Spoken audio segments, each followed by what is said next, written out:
You look amazing today. Thank you. So do you.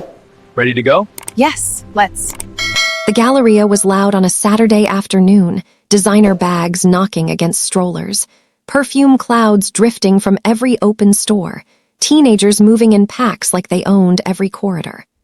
Amira moved through it all with the quiet confidence of a woman who had learned, the hard way, This was such that a fun small day. spaces could I'm become glad. cages. We should do this more often. She was Definitely. What's 28 next? and looked You'll like see. trouble in the best possible way, light brown skin that caught light like it was doing it a favor, natural hair pinned up with 2 gold clips.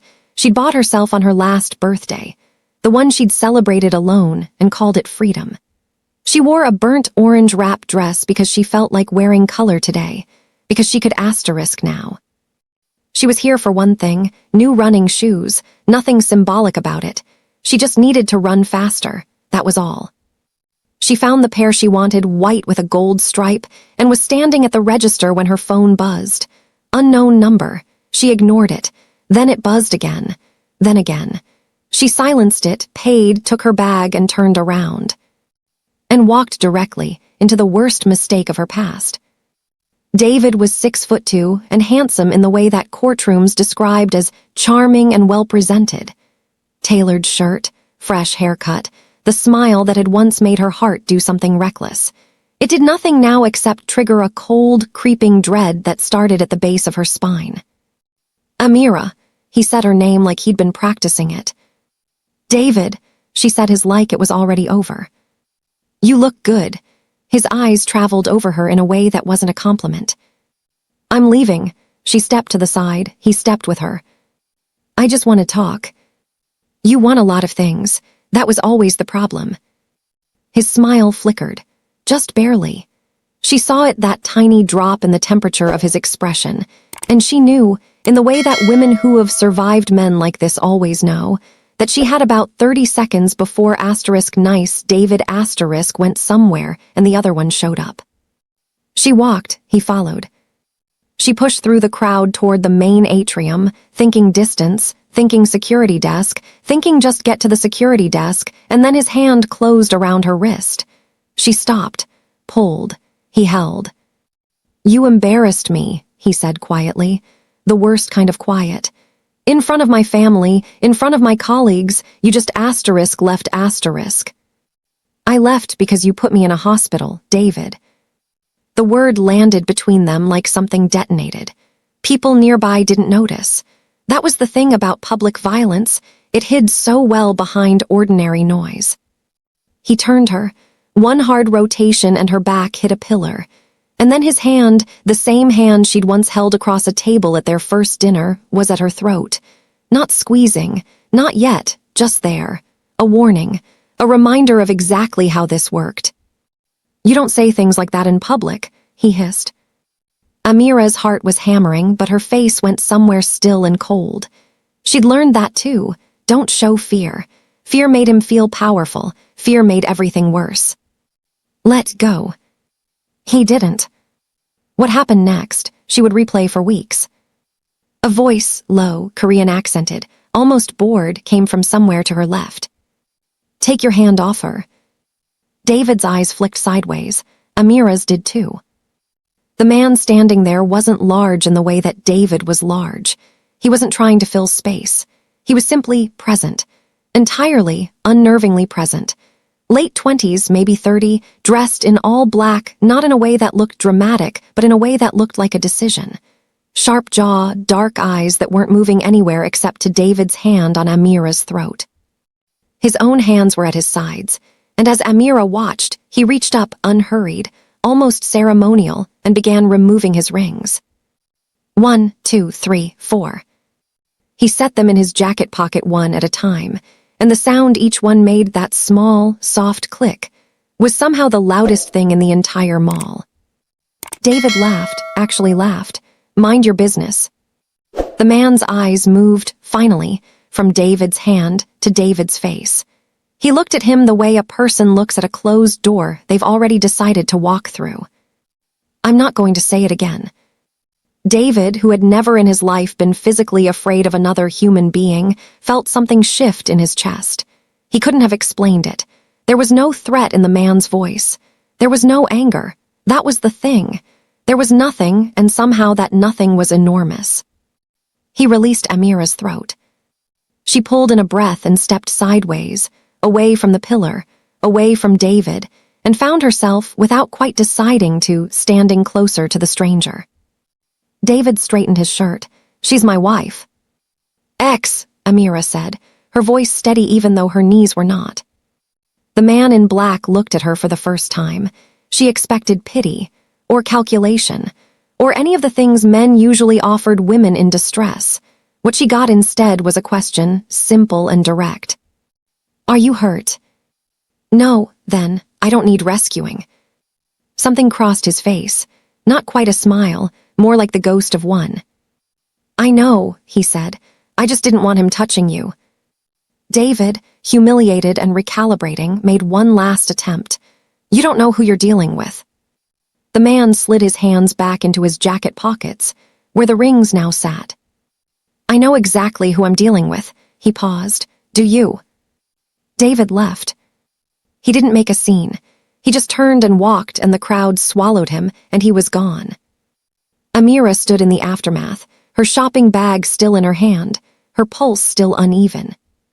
She turned to the stranger. "Who are you?"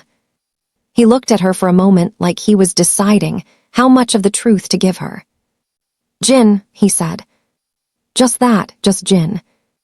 Amira had a rule about men who showed up at the exact right moment. She didn't trust them. Pretty rescues were still transactions. She'd learned that from David, who had once pulled her out of an argument with a drunk stranger at a bar and spent the next 3 years using it as collateral. "I protected you. I chose you. You owe me something you can't name, but I'll collect it anyway." So she looked at Jin the way she looked at contracts, carefully, searching for the clause that would cost her later. He didn't seem to notice her suspicion, or if he did, he didn't try to dismantle it. He simply stood there while the mall crowd moved around them like water splitting at a rock, and waited for her to decide what to do with him. "You didn't have to do that," she said. "I know. I had it handled." He glanced, briefly, at her neck. She resisted the urge to cover it. "I know that too," he said. It was the right answer. She didn't know why that made her more suspicious. She shifted her shopping bag to her other hand. "Well, thank you." She turned to leave. "He followed you from the parking structure." She stopped, turned back slowly. "Excuse me." Jin's expression didn't change. "He was parked 2 levels above you. He waited by the elevator, followed you in through the east entrance." A brief pause. "He knew you were coming here." The chill that moved through her had nothing to do with the air conditioning. "How do you know where I parked?" He considered the question. "Because I was watching him."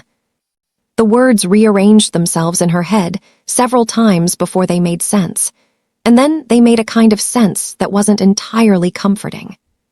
"You were watching my ex-husband." "Yes." "Why?" He looked at her. That steady, unhurried look that she was beginning to understand was simply how he occupied space, fully, without apology, without performance. "That's a longer conversation," he said. "Are you hungry?" She should have said no. She knew she should have said no. She said yes. Not because he was handsome, though he was, in a way that seemed almost inconvenient for everyone around him, the kind of face that made strangers lose their train of thought mid-sentence. Not because she felt safe with him. She didn't, not entirely, and her instincts about safety had been recalibrated by years of living with a man who weaponized comfort. She said yes because David had known she'd be at that mall, had planned to be there, and if this stranger had been watching David, then he knew something she didn't. And Amira had spent 2 years of her marriage not knowing things that were happening inside her own life. She was done not knowing. They sat at a small Korean restaurant on the 2nd level, not fancy, just clean, with good lighting and a menu that smelled like something honest. Jin ordered in Korean without looking at the menu. The server, a woman in her 50s, responded without writing anything down, but she glanced at Amira once with an expression that was hard to read.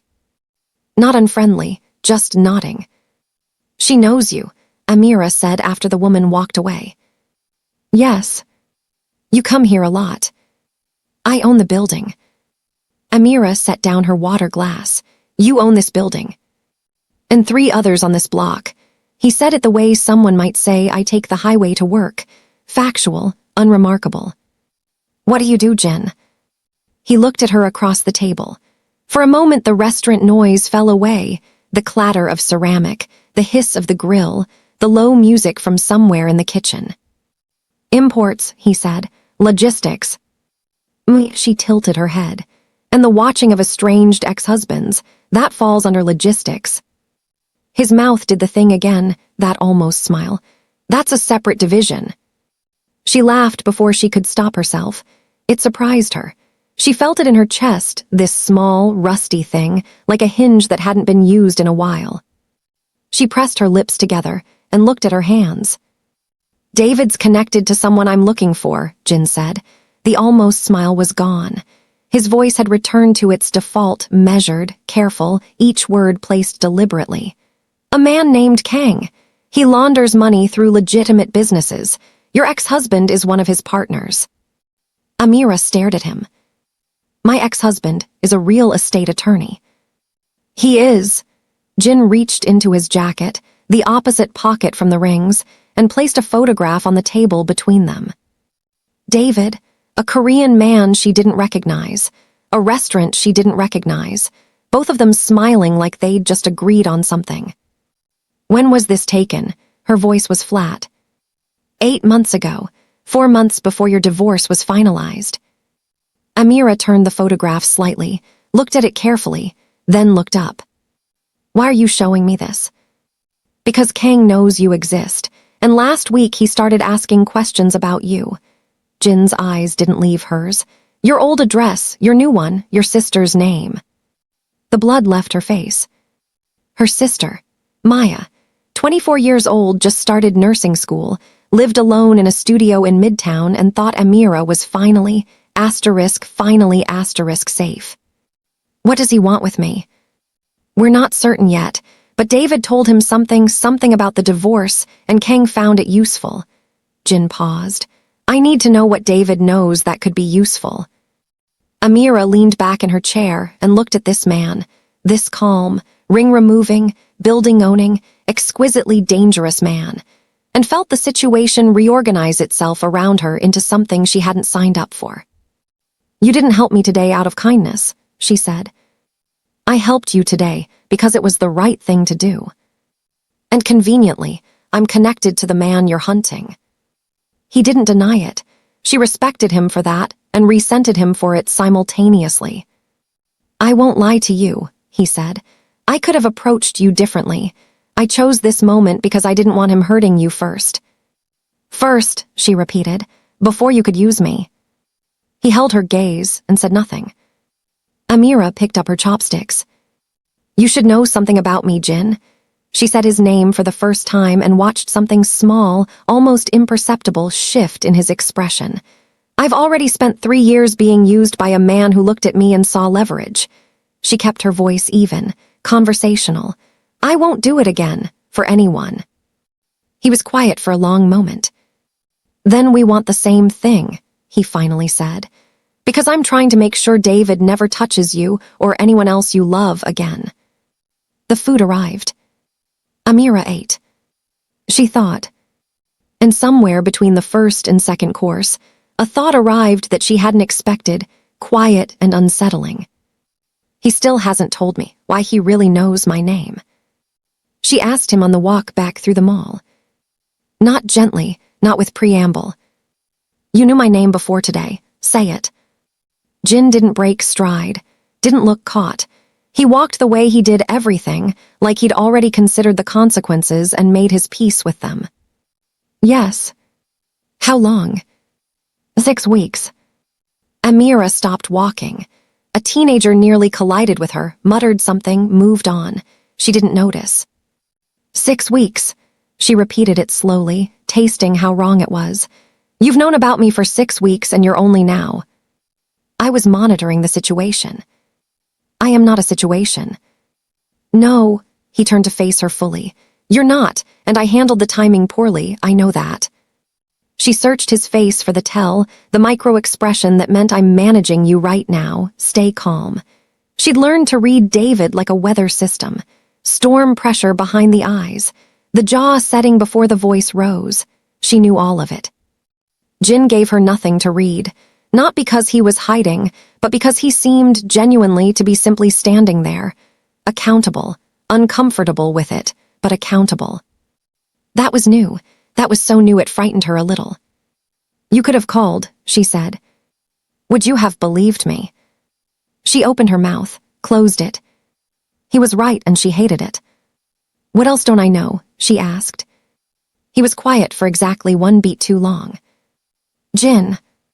David isn't just Kang's partner, he said. He's been feeding Kang information on clients, private financial records, immigration statuses, people who trusted him with their legal work. He paused. 3 of those people are now missing. The mall kept being loud around them. Somewhere a child laughed at something. A perfume demonstrator called out to a passing couple. The world continued its ordinary business, while Amira stood inside information that made the ground feel different under her feet. Missing, she said. Yes. And the police. The police have a file. The file has been sitting on someone's desk for 4 months. His voice didn't shift into bitterness or anger. It simply delivered the fact and left it there. Kang has friends in several buildings you'd recognize. Amira pressed 2 fingers to her temple, thought about David in their kitchen, always on his phone, always stepping out for calls he called * client confidentiality. She'd accepted that. She'd accepted so much she shouldn't have. What do you need from me? She asked. Because this was the question. Strip everything else away, the restaurant, the almost smiles, the way he'd taken off his rings like a man who'd made a decision he intended to finish. This was the center of it. Jin looked at her. There was a case file, he said. Something David was working on 2 years ago, a property acquisition in the name of a shell company, Bluemont Capital. I need to know if you ever saw documentation, anything he brought home, anything he asked you to sign. Amira went very still. He noticed, of course he noticed. Amira. He asked me to sign something, she said. Her voice had gone somewhere quiet. 14 months ago, he said it was a witness signature, a formality. He brought the papers home already tabbed, already filled, just needed my signature on 3 pages. She paused. I asked what it was. He said it was a property easement. I signed it. The silence between them had weight. You signed documents for Bluemont Capital, Jin said. Not a question. I didn't know that's what it was. I signed where he told me to sign. She looked up. Am I is that? You're not implicated, he said, quickly enough that she believed him. You're a civilian signature, coerced effectively. He paused. But it means Kang knows your name because it's on paperwork that ties back to him. You're not leverage, Amira. You're a loose thread he wants cut. The word cut sat in the air between them. Tell me that's a metaphor, she said. His expression told her it wasn't entirely. She pressed her back against the nearest wall, just a thing to stand against, and looked at the mall's ceiling and thought about all the small moments that had led to here. Signing those papers, pouring wine while David made calls in the next room, leaving. 2 years of rebuilding herself into something that felt like her asterisk. New apartment, new running shoes, a sister who called every Sunday, a therapist who told her last month that she was finally beginning to trust her own perceptions again. And David had still managed to drag her into something. Even from a distance, even after everything. She thought about Maya. My sister needs to know, she said. Not yet. She looked at him sharply. If she changes her behavior, moves, stops her routine, Kang's people notice. Right now they're watching, not moving. We want to keep it that way until we're ready. Ready for what? To hand everything to someone inside the federal system I trust. Someone Kang can't reach. He said it like it was already planned, already in motion. Like she just walked into a story that had been written before she arrived. That should have scared her away. Instead, it made her ask the question she probably should have asked much earlier. Who are you? Not imports, not logistics. Who are you, Jin? He looked at her for a long moment. She had the sensation of watching someone calculate not what to hide, but how much truth she could receive without running. She kept her face steady, let him see she could receive a lot. My family runs an organization, he said carefully. We operate across 3 countries. We deal in things that require discretion and consequences. A pause. We are not the people you want are wrong, and we are not the people you want against you. But you might be the people I want on my side, she said slowly. If you let us. His voice was quiet, genuine. Yes.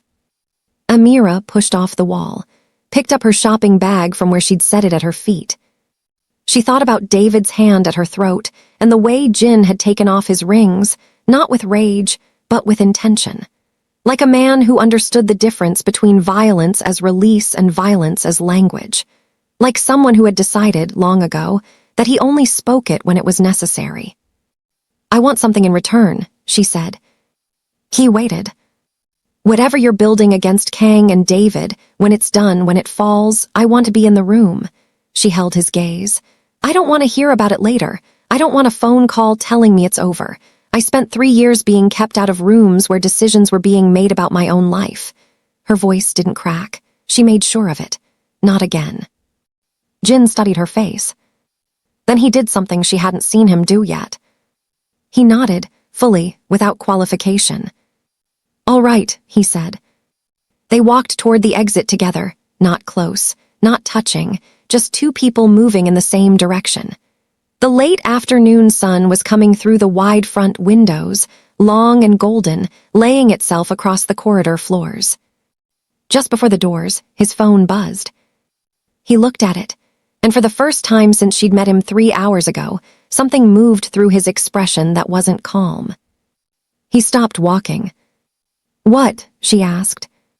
He turned the phone so she could see the screen. It was a photo, taken from a distance, grainy, clearly surveillance. A parking structure. A woman with natural hair and a nursing school lanyard around her neck, standing at her car, completely unaware.